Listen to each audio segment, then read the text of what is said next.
ಓಂ ಶಾಂತಿ. ಇಂದಿನ ಪರಮಾತ್ಮನ ಮಹಾವಾಕ್ಯ ಮುರುಳಿ ದಿನಾಂಕ 15/11/2024. ಬಾಪ್ತಾದ ಮಧುಬನ. ಮಧುರ ಮಕ್ಕಳೇ, ಇಡೀ ದಿನದಲ್ಲಿ ಎಷ್ಟು ಸಮಯದವರೆಗೂ ಪರಮಾತ್ಮ ತಂದೆಯ ಸ್ಮೃತಿ ನನಗೆ ಇರುತ್ತದೆ ಎಂದು ಸ್ವಯಂ ಅನ್ನು ಚೆಕ್ ಮಾಡಿಕೊಳ್ಳಿ. ಏಕೆಂದರೆ ಪರಮಾತ್ಮ ತಂದೆಯ ಸ್ಮೃತಿಯ ಮೂಲಕ ಲಾಭ ಆಗುತ್ತದೆ. ಅಂದರೆ ಸ್ಮೃತಿಯಲ್ಲಿ ಲಾಭ ಇದೆ, ವಿಸ್ಮೃತಿಯಲ್ಲಿ ನಷ್ಟ ಇದೆ. ಇಂದಿನ ಪ್ರಶ್ನೆಯಾಗಿದೆ, ಈ ಪಾಪಾತ್ಮರ ಜಗತ್ತಿನಲ್ಲಿ ಯಾವೊಂದು ಮಾತು ಸಂಪೂರ್ಣ ಅಸಂಭವ ಆಗಿದೆ ಮತ್ತು ಏಕೆ?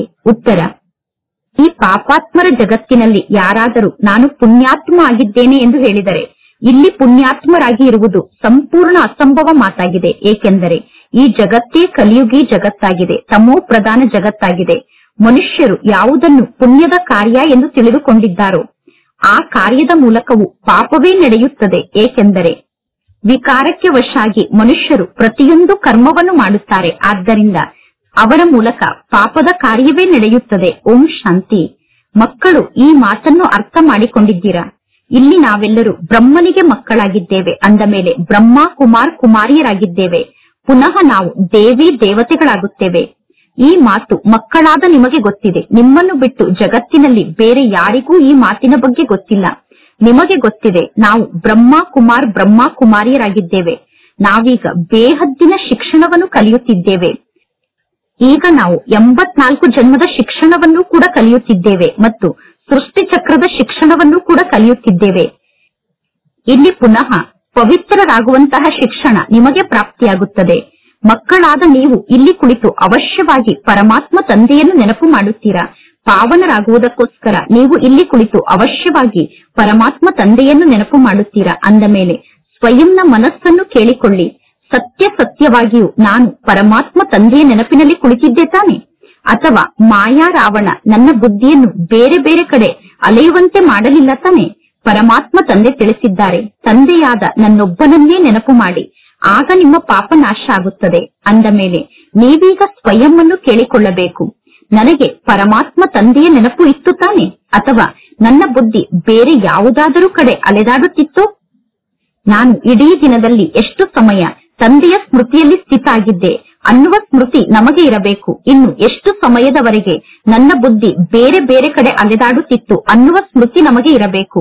ಈಗ ನಾವು ಸ್ವಯಂನ ಸ್ಥಿತಿಯನ್ನು ನೋಡಿಕೊಳ್ಳಬೇಕು. ಎಷ್ಟು ಸಮಯದವರೆಗೂ ನಾನು ಪರಮಾತ್ಮ ತಂದೆಯನ್ನು ನೆನಪು ಮಾಡುತ್ತೇನೆ ಎಂದು ಸ್ವಯಂ ಅನ್ನು ನೋಡಿಕೊಳ್ಳಬೇಕು. ಪರಮಾತ್ಮ ತಂದೆಯ ನೆನಪಿನ ಮೂಲಕ ನಾವು ಪಾವನ ಆಗುತ್ತೇವೆ. ಲಾಭ ಮತ್ತು ನಷ್ಟದ ಲೆಕ್ಕವನ್ನು ಇಡಬೇಕು.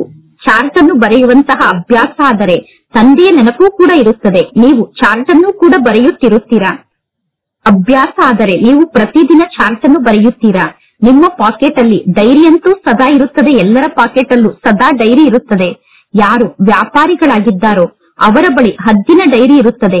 ನಿಮ್ಮ ಡೈರಿ ಬೇಹದ್ದಿನ ಡೈರಿ ಆಗಿದೆ. ಅಂದ ಮೇಲೆ ನೀವೀಗ ನಿಮ್ಮ ಚಾರ್ಟ್ ಅನ್ನು ಬರೆದುಕೊಳ್ಳಬೇಕು. ಪ್ರತಿದಿನ ನಿಮ್ಮ ಚಾರ್ಟ್ ಅನ್ನು ನೀವು ನೋಡಿಕೊಳ್ಳಬೇಕು.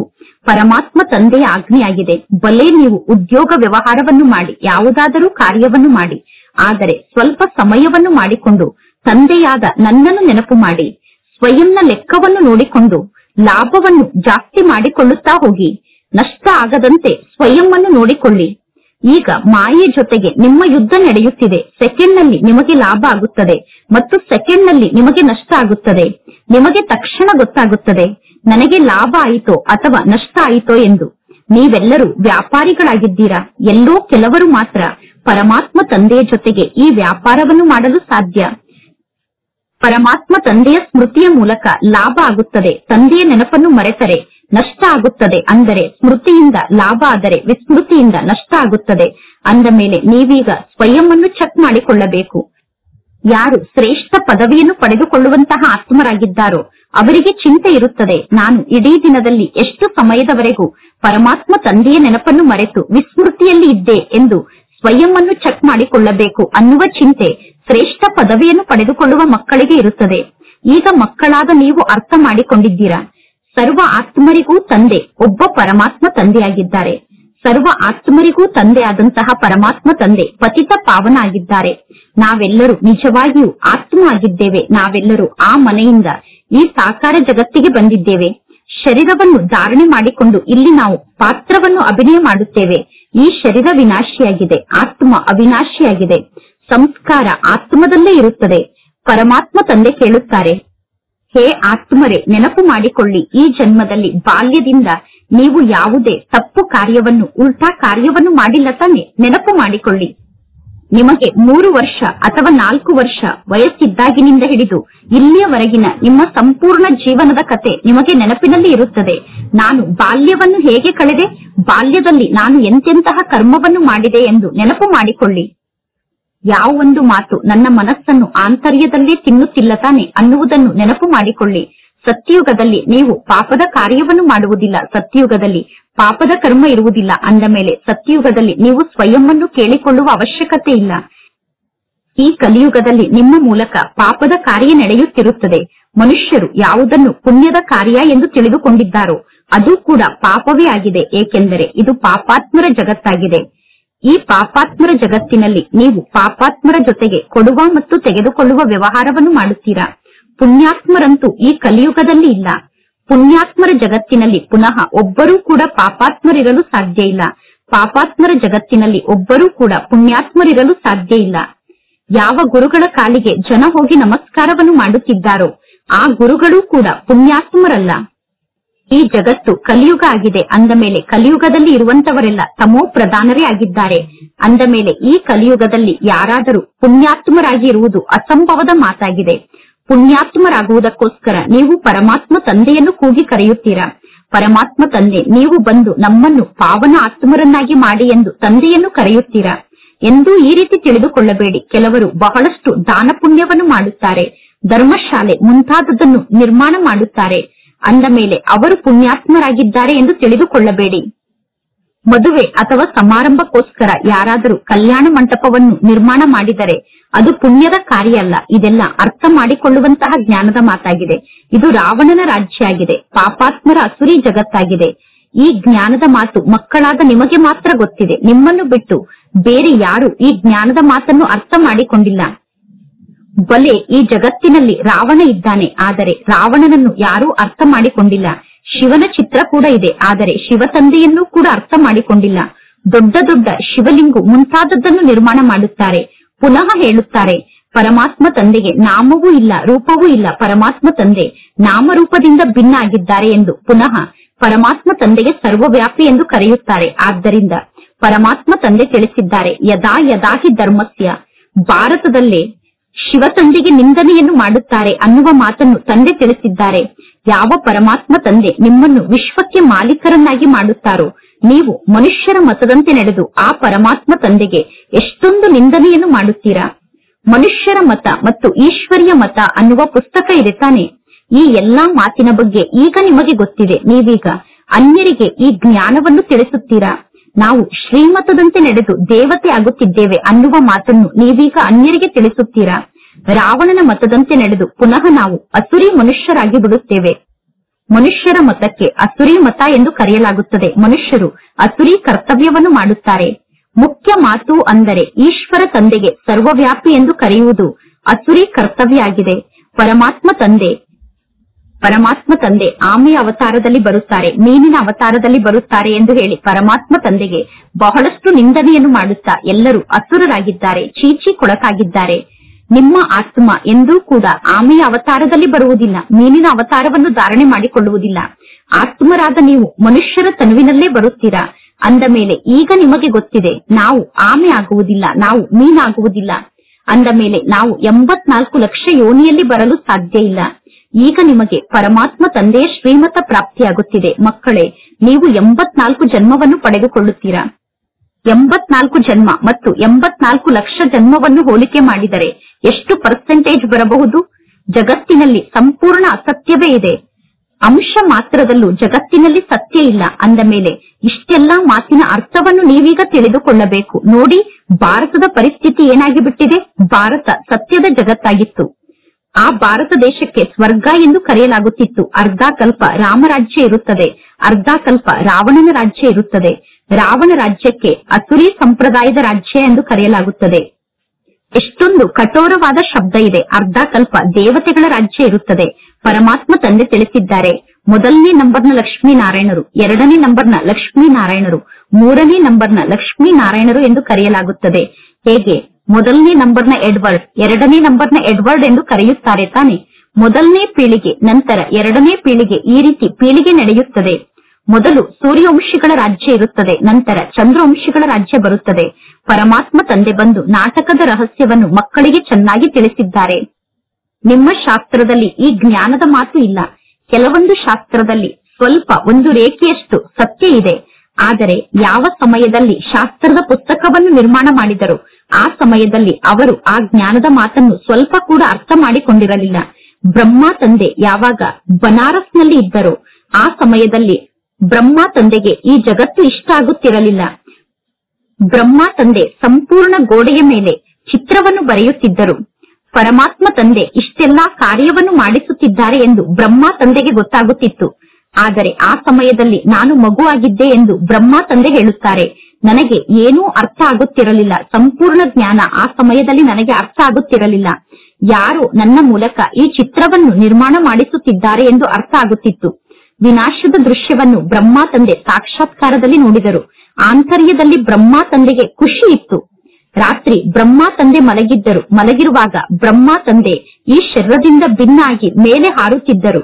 ಆದರೆ ಯಾವ ಜ್ಞಾನದ ಮಾತು ಆಗ ಬ್ರಹ್ಮ ತಂದೆಗೆ ಅರ್ಥ ಆಗುತ್ತಿರಲಿಲ್ಲ. ಗೋಡೆಯ ಮೇಲೆ ಸುಮ್ಮನೆ ರೇಖೆಗಳನ್ನು ಬರೆಯುತ್ತಾ ಹೋಗುತ್ತಿದ್ದರು. ಯಾವುದೋ ಒಂದು ಶಕ್ತಿ ನನ್ನಲ್ಲಿ ಪ್ರವೇಶವನ್ನು ಮಾಡಿದೆ ಎಂದು ಬ್ರಹ್ಮ ತಂದೆಗೆ ಅನುಭವ ಆಗುತ್ತಿತ್ತು. ಬ್ರಹ್ಮ ತಂದೆ ಸ್ವಯಂ ಆಶ್ಚರ್ಯ ಪಡುತ್ತಿದ್ದರು. ನಂತರ ಏನಾಯಿತು? ಬ್ರಹ್ಮ ತಂದೆ ಯಾರನ್ನು ನೋಡುತ್ತಿದ್ದರೋ ಅವರು ಧ್ಯಾನಕ್ಕೆ ಹೋಗಿ ಸಾಕ್ಷಾತ್ಕಾರವನ್ನು ಮಾಡಿಕೊಳ್ಳುತ್ತಿದ್ದರು. ಬ್ರಹ್ಮ ತಂದೆ ಹೇಳುತ್ತಿದ್ದರು, ಏನಾಗುತ್ತಿದೆ ಇಲ್ಲಿ? ನಾನು ಯಾರನ್ನು ನೋಡುತ್ತೇನೋ ಅವರು ಕಣ್ಣನ್ನು ಮುಚ್ಚಿ ಬಿಡುತ್ತಾರೆ. ನಂತರ ಬ್ರಹ್ಮ ತಂದೆ ಅವರನ್ನು ಕೇಳುತ್ತಿದ್ದರು, ನೀವು ಏನನ್ನು ನೋಡಿದಿರಿ ಎಂದು. ಆಗ ಅವರು ಹೇಳುತ್ತಿದ್ದರು, ನಾನು ವೈಕುಂಠವನ್ನು ನೋಡಿದೆ, ನಾನು ಶ್ರೀಕೃಷ್ಣನನ್ನು ನೋಡಿದೆ ಎಂದು.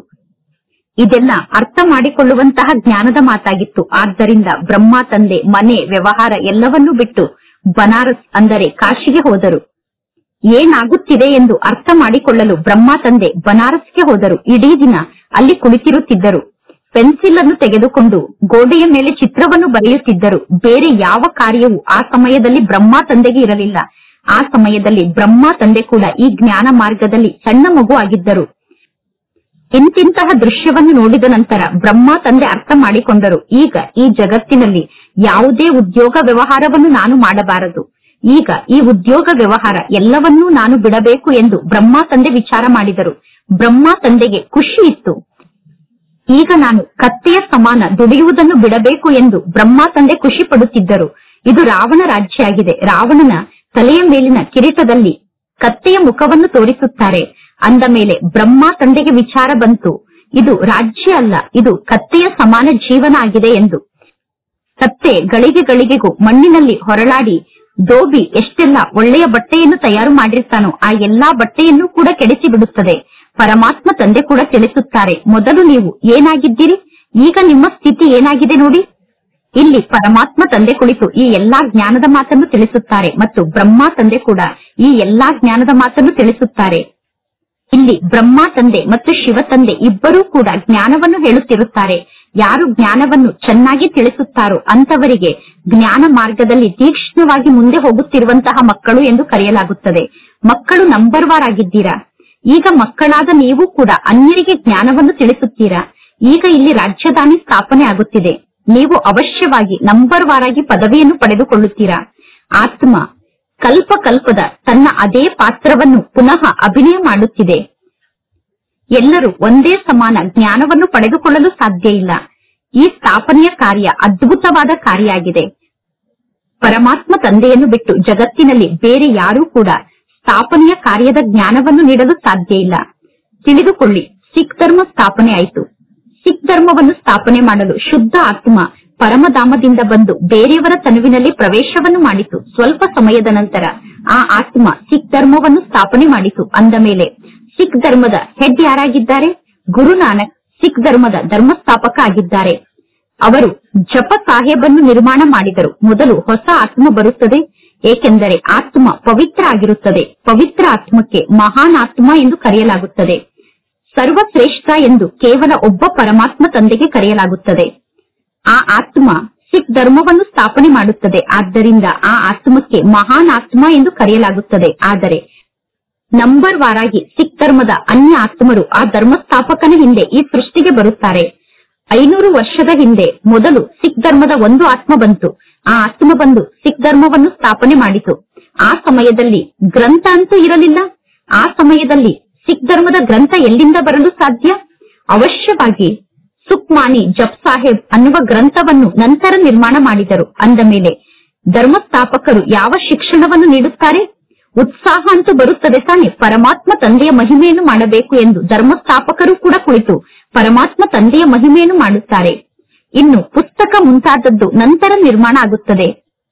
ಯಾವಾಗ ಆ ಧರ್ಮದ ಆತ್ಮರ ಸಂಖ್ಯೆ ಜಾಸ್ತಿ ಆಗುತ್ತದೆಯೋ ಆಗ ಆ ಧರ್ಮದ ಪುಸ್ತಕ ನಿರ್ಮಾಣ ಆಗುತ್ತದೆ. ಏಕೆಂದರೆ ಪುಸ್ತಕವನ್ನು ಓದುವವರು ಕೂಡ ಬೇಕು ತಾನೆ. ಎಲ್ಲರ ಶಾಸ್ತ್ರಗಳು ನಂತರ ನಿರ್ಮಾಣ ಆಗುತ್ತದೆ. ಯಾವಾಗ ಭಕ್ತಿ ಪ್ರಾರಂಭ ಆಗುತ್ತದೆಯೋ ಆಗ ಶಾಸ್ತ್ರವನ್ನು ಓದುತ್ತಾರೆ. ಜ್ಞಾನ ಅಂತೂ ಬೇಕು ತಾನೆ. ಮೊದಲು ಎಲ್ಲರೂ ಸತೋ ಪ್ರಧಾನ ಆಗಿರುತ್ತಾರೆ. ನಂತರ ಸತೋ ರಜೋ ತಮೋ ಸ್ಥಿತಿಯಲ್ಲಿ ಬರುತ್ತಾರೆ. ಯಾವಾಗ ಆತ್ಮರ ಸಂಖ್ಯೆ ವೃದ್ಧಿ ಆಗುತ್ತದೆಯೋ ಆಗ ಆ ಧರ್ಮದ ಮಹಿಮೆ ನಡೆಯುತ್ತದೆ ಮತ್ತು ಆ ಧರ್ಮದ ಶಾಸ್ತ್ರ ನಿರ್ಮಾಣ ಆಗುತ್ತದೆ. ಇಲ್ಲದಿದ್ದರೆ ಯಾರು ಆ ಧರ್ಮವನ್ನು ವೃದ್ಧಿ ಮಾಡಲು ಸಾಧ್ಯ? ಶಿಷ್ಯರಂತೂ ಅನೇಕರು ಆಗುತ್ತಾರೆ ತಾನೆ. ಅನೇಕರು ಆ ಧರ್ಮಸ್ಥಾಪಕರಿಗೆ ಶಿಷ್ಯರಾಗುತ್ತಾರೆ. ಸಿಖ್ ಧರ್ಮದ ಆತ್ಮರು ಈ ಸೃಷ್ಟಿಗೆ ಬಂದ ನಂತರ ಅವರು ಸಿಖ್ ಧರ್ಮದ ಧರ್ಮಸ್ಥಾಪಕನನ್ನು ಅನುಕರಣೆ ಮಾಡುತ್ತಾರೆ. ಅವರು ಧರ್ಮವನ್ನು ಸ್ಥಾಪನೆ ಮಾಡಿ ಧರ್ಮಸ್ಥಾಪಕರು ಅವರನ್ನು ಅನುಕರಣೆ ಮಾಡಲು ಬಹಳಷ್ಟು ಸಮಯ ಅಂತೂ ಬೇಕು. ಹೊಸ ಆತ್ಮ ಏನು ಈ ಸೃಷ್ಟಿಗೆ ಬರುತ್ತದೆಯೋ ಹೊಸ ಆತ್ಮ ಬಂದಾಗ ಆ ಆತ್ಮಕ್ಕೆ ದುಃಖದ ಅನುಭವ ಆಗಲು ಸಾಧ್ಯ ಇಲ್ಲ. ಹೊಸ ಆತ್ಮಕ್ಕೆ ದುಃಖದ ಅನುಭವ ಆಗುವಂತಹ ಕಾಯಿದೆ ಇಲ್ಲ. ಆತ್ಮ ಸತೋ ಪ್ರಧಾನ ಆಗಿರುತ್ತದೆ. ಸತೋ ಪ್ರಧಾನ ಆತ್ಮ ಸತೋ ರಜೋ ತಮೋ ಸ್ಥಿತಿಯಲ್ಲಿ ಬಂದಾಗ ದುಃಖಿ ಆಗುತ್ತದೆ. ಇದೇ ರೀತಿ ಕಾಯಿದೆ ಇದೆ. ಈ ಸಮಯದಲ್ಲಿ ಎಲ್ಲರೂ ಮಿಕ್ಸ್ ಆಗಿ ಬಿಟ್ಟಿದ್ದಾರೆ. ಇಲ್ಲಿ ರಾವಣನ ಸಂಪ್ರದಾಯದವರು ಇದ್ದಾರೆ, ರಾಮನ ಸಂಪ್ರದಾಯದವರು ಇದ್ದಾರೆ. ಆದರೆ ಈಗ ಇನ್ನೂ ಯಾರು ಸಂಪೂರ್ಣರಾಗಿಲ್ಲ. ಸಂಪೂರ್ಣರಾದರೆ ಪುನಃ ಈ ಶರೀರವನ್ನು ತ್ಯಾಗ ಮಾಡುತ್ತೀರಾ. ಕರ್ಮಾತೀತ ಸ್ಥಿತಿಯನ್ನು ರೂಪಿಸಿಕೊಂಡಿರುವಂತವರು ಯಾವುದೇ ಪ್ರಕಾರದ ದುಃಖದ ಅನುಭವವನ್ನು ಮಾಡಲು ಸಾಧ್ಯ ಇಲ್ಲ. ಈ ಚೀಚಿ ಜಗತ್ತಿನಲ್ಲಿ ಪವಿತ್ರ ಆತ್ಮರು ಇರಲು ಸಾಧ್ಯ ಇಲ್ಲ. ಅಂತವರು ವಾಪಸ್ ಮನೆಗೆ ಹೋಗುತ್ತಾರೆ. ಅಂದ ಮೇಲೆ ಯಾರೆಲ್ಲ ಈ ಸೃಷ್ಟಿಯಲ್ಲಿ ಇನ್ನೂ ಇದ್ದಾರೋ ಅವರು ಇನ್ನೂ ಕರ್ಮಾತೀತ ಸ್ಥಿತಿಯನ್ನು ರೂಪಿಸಿಕೊಂಡಿಲ್ಲ ಎಂದು ಅರ್ಥ. ಎಲ್ಲರೂ ಒಟ್ಟಿಗೆ ಕರ್ಮಾತೀತ ಸ್ಥಿತಿಯನ್ನು ರೂಪಿಸಿಕೊಳ್ಳಲು ಸಾಧ್ಯ ಇಲ್ಲ. ಬಲೆ ವಿನಾಶ ಆಗುತ್ತದೆ. ವಿನಾಶ ಆದರೂ ಕೂಡ ಕೆಲವರು ಉಳಿದುಕೊಳ್ಳುತ್ತಾರೆ. ಪ್ರಳಯ ಅಂತೂ ಆಗುವುದಿಲ್ಲ. ಗಾಯನ ಕೂಡ ಇದೆ. ರಾಮ ಕೂಡ ಹೋದರು, ರಾವಣ ಕೂಡ ಹೋದರು ಎಂದು. ಇಲ್ಲಿ ರಾವಣನ ಬಹಳ ದೊಡ್ಡ ಪರಿವಾರ ಇದೆ. ನಮ್ಮ ಪರಿವಾರ ಸಣ್ಣ ಪರಿವಾರ ಆಗಿದೆ. ಈ ಜಗತ್ತಿನಲ್ಲಿ ಅನೇಕ ಧರ್ಮ ಇದೆ. ವಾಸ್ತವದಲ್ಲಿ ಎಲ್ಲರಿಗಿಂತ ದೊಡ್ಡ ಪರಿವಾರ ನಮ್ಮ ಪರಿವಾರ ಆಗಿರಬೇಕಿತ್ತು. ಏಕೆಂದರೆ ಎಲ್ಲಾ ಧರ್ಮಕ್ಕಿಂತ ಮೊದಲು ದೇವಿ ದೇವತಾ ಧರ್ಮ ಇತ್ತು. ಈ ಸಮಯದಲ್ಲಿ ಎಲ್ಲರೂ ಬೇರೆ ಧರ್ಮಕ್ಕೆ ಹೋಗಿ ಸೇರಿಕೊಂಡಿದ್ದಾರೆ. ಅನ್ಯ ಧರ್ಮದಲ್ಲಿ ಮಿಕ್ಸ್ ಆಗಿ ಬಿಟ್ಟಿದ್ದಾರೆ. ಅಂದ ಮೇಲೆ ಅನೇಕರು ಕ್ರಿಶ್ಚಿಯನರಾಗಿ ಬಿಟ್ಟಿದ್ದಾರೆ. ಮನುಷ್ಯರು ಎಲ್ಲಿ ಸುಖವನ್ನು ನೋಡುತ್ತಾರೋ, ಒಳ್ಳೆ ಸ್ಥಾನಮಾನವನ್ನು ನೋಡುತ್ತಾರೋ ಆ ಧರ್ಮಕ್ಕೆ ಹೋಗಿ ಸೇರಿಕೊಳ್ಳುತ್ತಾರೆ. ಯಾವಾಗ ಪೋಪ್ ಬರುತ್ತಾರೋ, ಪೋಪ್ ಬಂದು ಭಾಷಣವನ್ನು ಮಾಡಿದ ತಕ್ಷಣ ಅನೇಕರು ಕ್ರಿಶ್ಚಿಯನ್ ಧರ್ಮಕ್ಕೆ ಸೇರಿ ಬಿಡುತ್ತಾರೆ. ಈ ರೀತಿ ಕ್ರಿಶ್ಚಿಯನ್ರ ಸಂಖ್ಯೆ ಕೂಡ ಬಹಳಷ್ಟು ಜಾಸ್ತಿ ಆಗುತ್ತದೆ. ಸತ್ಯಯುಗದಲ್ಲಿ ಕೇವಲ ಒಂದು ಗಂಡು ಮಗು ಮತ್ತು ಒಂದು ಹೆಣ್ಣು ಮಗು ಇರುತ್ತದೆ. ಬೇರೆ ಯಾವ ಧರ್ಮವು ದೇವತಾ ಧರ್ಮದಂತೆ ವೃದ್ಧಿ ಆಗುವುದಿಲ್ಲ. ಈಗ ನೋಡಿ, ಕ್ರಿಶ್ಚಿಯನ್ನರ ಸಂಖ್ಯೆ ಎಲ್ಲರಿಗಿಂತ ಜಾಸ್ತಿ ಇದೆ. ಯಾರು ಬಹಳಷ್ಟು ಮಕ್ಕಳಿಗೆ ಜನ್ಮವನ್ನು ನೀಡುತ್ತಾರೋ ಅವರಿಗೆ ಗೌರ್ಮೆಂಟ್ ಬಹುಮಾನವನ್ನು ಕೊಡುತ್ತದೆ. ಏಕೆಂದರೆ ಕ್ರಿಶ್ಚಿಯನ್ ಧರ್ಮದವರಿಗೆ ಮನುಷ್ಯರು ಬೇಕು. ಮಿಲಿಟರಿಯಲ್ಲಿ ಕಾರ್ಯವನ್ನು ಮಾಡುವುದಕ್ಕೋಸ್ಕರ ಅವರಿಗೆ ಜನ ಬೇಕು. ಅಂದ ಮೇಲೆ ಅವರೆಲ್ಲರೂ ಕ್ರಿಶ್ಚಿಯನರಾಗಿದ್ದಾರೆ. ರಷ್ಯಾ ಮತ್ತು ಅಮೆರಿಕಾದಲ್ಲಿ ಕ್ರಿಶ್ಚಿಯನ್ನರು ಇದ್ದಾರೆ. ಒಂದು ಕತೆ ಕೂಡ ಇದೆ. 2 ಕೋತಿಗಳು ಬೆಣ್ಣೆಗೋಸ್ಕರ ಹೊಡೆದಾಡುತ್ತಿತ್ತು. ಮಧ್ಯದಲ್ಲಿ ಬೆಕ್ಕು ಬಂದು ಬೆಣ್ಣೆಯನ್ನು ತಿಂದು ಬಿಟ್ಟಿತು ಎಂದು ಈ ನಾಟಕ ಇದೇ ರೀತಿ ಮಾಡಲ್ಪಟ್ಟಿದೆ. ಮೊದಲು ಹಿಂದೂಗಳು ಮತ್ತು ಮುಸಲ್ಮಾನರು ಒಟ್ಟಿಗೆ ಇರುತ್ತಿದ್ದರು. ಯಾವಾಗ ಇಬ್ಬರು ಸಪರೇಟ್ ಆದರು ಆಗ ಪಾಕಿಸ್ತಾನ ಅನ್ನುವ ಹೊಸ ರಾಜ್ಯದ ನಿರ್ಮಾಣ ಆಯಿತು. ಈ ನಾಟಕ ಇದೇ ರೀತಿ ಮಾಡಲ್ಪಟ್ಟಿದೆ. ಇಬ್ಬರು ಹೊಡೆದಾಡುತ್ತಾರೆ. ಇಬ್ಬರು ಹೊಡೆದಾಡಿದಾಗ ಅವರ ಬಳಿ ಇರುವಂತಹ ಆಯುಧಗಳು ಅಂದರೆ ಬಾಂಬ್ಸ್ಗಳ ವ್ಯಾಪಾರ ಚೆನ್ನಾಗಿ ನಡೆಯುತ್ತದೆ. ಬಾಂಬ್ಸ್ಗಳ ವ್ಯಾಪಾರ ಅವರಿಗೆ ಸರ್ವಶ್ರೇಷ್ಠ ವ್ಯಾಪಾರ, ಅಂದರೆ ಒಳ್ಳೆಯ ವ್ಯಾಪಾರ ಆಗಿದೆ. ಆದರೆ ನಾಟಕದಲ್ಲಿ ನೀವೇ ವಿಜಯಿ ಆಗುವಂತದ್ದು ಫಿಕ್ಸ್ ಆಗಿದೆ. ನಾಟಕದಲ್ಲಿ ಮಕ್ಕಳಾದ ನೀವೇ ವಿಜಯಿ ಆಗಬೇಕು ಅನ್ನುವುದು ಫಿಕ್ಸ್ ಆಗಿದೆ. 100ಕ್ಕೆ 100% ನೀವೇ ವಿಜಯಿ ಆಗುತ್ತೀರಾ. ನಿಮ್ಮನ್ನು ಯಾರೂ ಗೆಲ್ಲಲು ಸಾಧ್ಯ ಇಲ್ಲ. ಇನ್ನು ಜಗತ್ತಿನಲ್ಲಿ ಏನೆಲ್ಲ ಇದೆಯೋ ಅದೆಲ್ಲವೂ ಸಮಾಪ್ತಿಯಾಗುತ್ತದೆ. ನಿಮಗೆ ಗೊತ್ತಿದೆ, ಹೊಸ ಜಗತ್ತಿನಲ್ಲಿ ನಮ್ಮ ರಾಜ್ಯ ಮಾತ್ರ